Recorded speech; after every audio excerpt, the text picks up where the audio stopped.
The following account originates from the leaked files of Dr. Arthur Morris, a psychiatrist arrested for gross misconduct. These records revealed involvement in occult practices related to his treatment of vulnerable patients.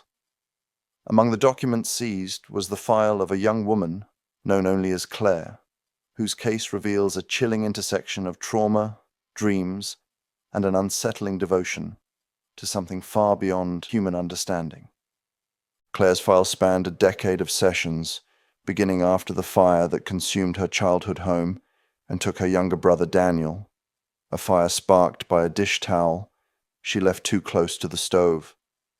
Desperate to ease her guilt, her parents placed her in treatment. At first, the therapy seemed to work. Dr. Morris's methods, as a psychiatrist specializing in trauma therapy, were gentle, even comforting, and her parents were encouraged by the progress they perceived in their daughter. Yet Morris's notes hinted at a design more insidious, a slow, deliberate shaping of her subconscious, deepening the roots of her guilt. Months into her treatment, Claire began having nightmares, as anticipated in Morris's notes. In these dreams, she relived the fire, the acrid scent of smoke, the roar of flames devouring the walls, and the suffocating darkness as she fumbled for an escape. She relived the dish towel left too close to the stove, the momentary lapse that sparked the blaze. She recalled screaming for Daniel as she scrambled out of the house, her legs frozen at the threshold, unable to force herself back inside.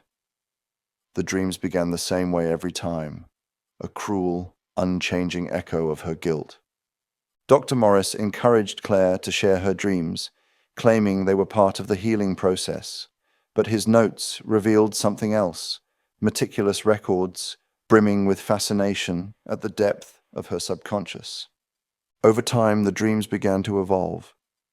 Claire started seeing flames that seemed alive, curling into strange sigils that burned themselves into the walls. She froze, staring at their shifting, unnatural shapes. But then, Daniel's screams, a sound she had never heard in her dreams before, pierced through the crackle of the fire. The noise jolted her awake in her bed, interrupting the dream. Dr. Morris noted the sigils with interest, calling them promising manifestations, though a note of frustration is evident as he notes the terrifying scream that interrupts her dreams. As the years progressed, Claire's dreams continued to grow more vivid. She continued to find herself stumbling through thick, suffocating smoke, her vision narrowing, panic clawing at her throat. Daniel's scream still echoed through the fire, a constant presence she could no longer separate from the dream itself. Through the haze, immense yellow eyes emerged, gleaming and fixed on her with an unnatural stillness. Their vastness defied logic, visible only because they loomed impossibly far away, as if peering from another plane. As the eyes pulled themselves toward her, a charred figure stepped into her path. Daniel, his presence sudden and jarring, breaking the moment's suffocating grip. He stood between her and the eyes, his gaze is not fixed, not on her, but on whatever loomed beyond the smoke. Dr. Morris noted the eyes with excitement, calling them evidence of deeper activity, though his notes carried a quiet impatience. Whatever process he was cultivating was taking longer than he had anticipated. By the time Claire had reached her late 20s, the dreams had only grown worse. Daniel's charred figure appeared more frequently now, his screams of pain a constant, drowning out all else, his presence inescapable. Claire relived the fire again and again, navigating through the suffocating smoke. She crashed through the kitchen window, landing hard on the cold pavement, glass biting into her skin as she gasped for air. She turned back, expecting to see the house consumed by flames, but instead a massive, gaping maw loomed behind it. The maw stretched endlessly, devouring everything in its path, an abyss swallowing the very fabric of the dream. It pulled at her, but just as the darkness threatened to engulf her, a charred hand seized her wrist, its grip like jagged hot coals. It was Daniel. She thrashed against him, convinced he was pulling her into the void, but his hold remained steady. The empty cavities where his eyes should have been seemed to bore into her soul.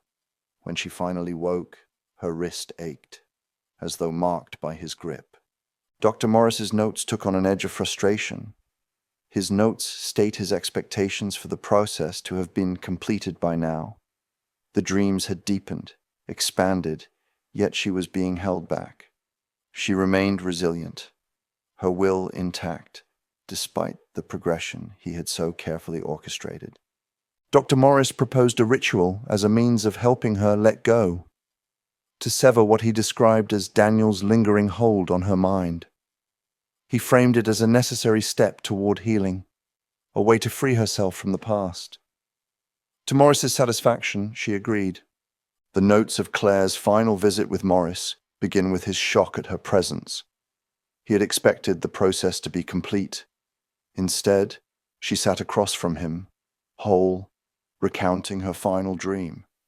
She had followed his instructions precisely, arranging the prescribed items: a scorched photograph of Daniel, a silver pendant, a jar of rainwater. Candles flickered around her room, casting restless shadows as she prepared to sleep. As sleep took her, Claire drifted into the familiar dream, as expected. The fire roared around her, the air thick with smoke and the acrid scent of burning wood. There was no sign of Daniel. No screams, no charred figure. She clutched the photograph tightly, her knuckles white against its scorched edges. Standing before the flames, she hesitated, the heat pressing against her skin. Trusting Morris's instructions, she dropped the photograph into the fire. As its edges blackened and curled, the world around her began to change. The walls groaned, twisting and warping, as though some unseen force had been awakened. The air thickened, pressing against her chest, and the flickering candlelight dimmed into an unnatural gloom. The familiar scenes of her burning home unraveled, the fabric of the dream tearing apart to reveal a terrifying dreamscape before her. Pulsating walls oozed with viscous liquid, and jagged, spire-like structures jutted into a blood-red sky. Fleshy tendrils and rusty spires jutted from the ground around her. She turned, and that's when she saw it. A towering presence, its vast form blending with the fractured sky. It was watching her. The entity was impossibly vast, its sheer size defying comprehension. Horned and hunched, its grotesque form was a twisted amalgamation of flesh, bone, and rusted metal that blended into the dreamscape. Tendrils stretched from its back, spreading into the distance, weaving through the warped fabric of the dream. Through a haze of distorted space, Claire saw where they led: hospital beds, dimly lit rooms, and shadowed corners of hospice wards. Each tendril was linked to a comatose figure, their bodies twitching, their faces contorted in silent torment as nightmares pulsed from them into the massive creature. Its vast glowing eyes locked onto her, siphoning the life from her very soul. Claire's knees buckled under the weight of its presence, but then flames surged next to Claire, roaring to life in a sudden, violent burst.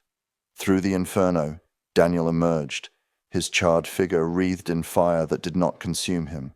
The flames danced unnaturally around him, clinging to him, pushing back the darkness. His eyeless gaze focused on Claire, and he spoke, his voice rasping but sure. "I'm here," he said. "For you." Before Claire could react, tendrils from the entity lashed toward her. Daniel stepped in, fire surging as he burned them to ash, but more followed.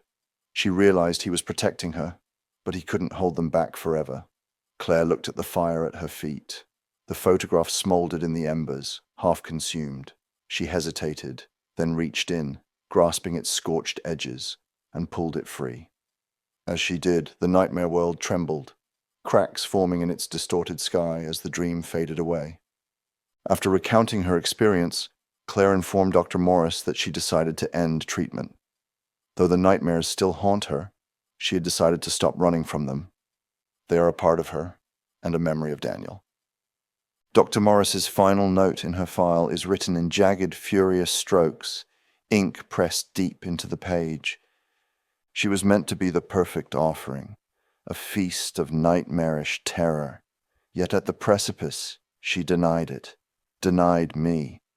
The nightmares I nurtured, she has embraced them, accepted them. Very well. Let them be her salvation and her burden. Claire vanished from the record after that appointment, but those who studied the case agree on one thing. The nightmares never stopped. Whether they were her prison or her shield, only Claire would know. Thank you for visiting Archive 19. Your curiosity is appreciated.